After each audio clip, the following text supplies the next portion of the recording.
বাংলাদেশ জাতীয়তাবাদী দল 12 নং আমিরাবাড়ি ইউনিয়ন বিএনপি কর্তৃক আয়োজিত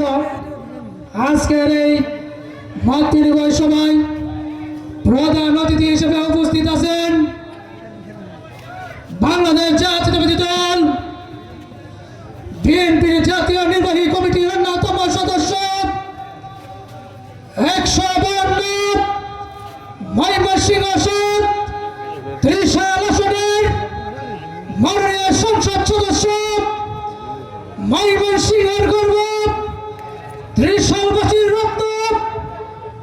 বাংলাদেশ সরকারের মাননীয় প্রধানমন্ত্রী জনাব তারেক রহমানের অত্যন্ত আস্থাভাজন জননেতা ডক্টর মাহবুব আলী খান সাহেব প্রধান বক্তা হিসেবে উপস্থিত আছেন বাংলাদেশ জাতীয়তাবাদী দল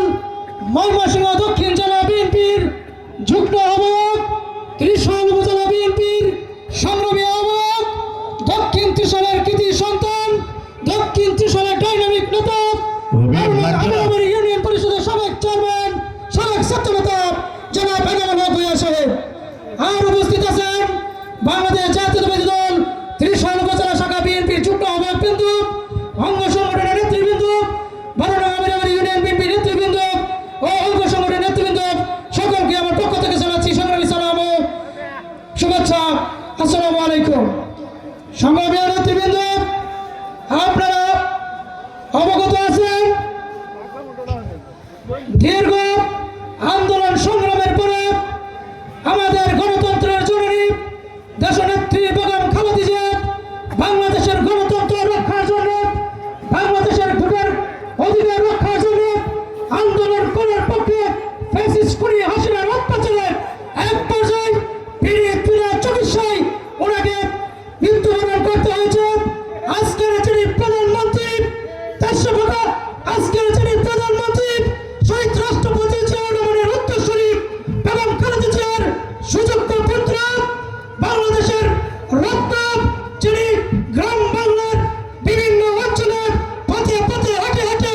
বাংলাদেশের উন্নয়নের ক্ষেত্রে কাজ করে যাচ্ছে আজকের জনাব তারেক রহমানের এই বাংলাদেশের জনগণ ওনাকে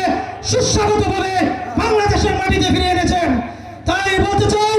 আজকে আমাদের মাঝে যিনি উপস্থিত আছেন মাননীয় সংসদ সদস্য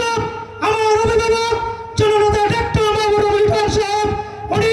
শুধু ত্রিশালের গর্ব নয়, উনি ময়মনসিংহের গর্ব, উনি বাংলাদেশের বর্তমান স্টার পিছনের একজন আইডল, উনি সংসদে যেভাবে বক্তব্য রাখেন এতে আমরা গর্বিত, এতে আমরা আনন্দিত। আমি গর্বের সাথে অবশ্যই ওনাকে আন্তরিক কৃতজ্ঞতা জানাচ্ছি। আমি মাননীয় সংসদ সদস্যকে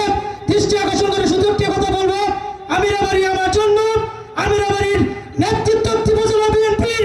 এখন আছেন ময়মনসিংহ নেতৃত্ব দিচ্ছেন উপজেলা বিএনপির সংগ্রামী আহ্বায়ক এনামুল হক ভূঁইয়া সাহেব, উনি একজন ছাত্রনেতা, ওনার অধিক পরিচ্ছন্নভাবে রাজনৈতিকভাবে আপনার সাথে সহচরভাবে করে যাচ্ছেন। আপনার এবং ওনার পরামর্শে আমিরাবাড়ির উন্নয়নের দিকে তাকিয়ে আমিরাবাড়ির উন্নয়ন বিগত ফ্যাসিস্ট আমলের খুনি হাসিনার ওই রামপাড়ার দল বিভিন্নভাবে অর্থ টাকা পয়সা লুটপাট করে তারা হাতিয়ে গিয়েছে, কোনো উন্নয়ন হয় নাই। তাই আমিরাবাড়ির সাইনবোর্ড থেকে কাশীগঞ্জ বাজারের রাস্তার অধিক এই রাস্তাটা যেন দ্রুত উন্নয়ন হয়, প্রচার হয়। আমার বক্তব্য এখানে শেষ করছি। আসসালামু আলাইকুম।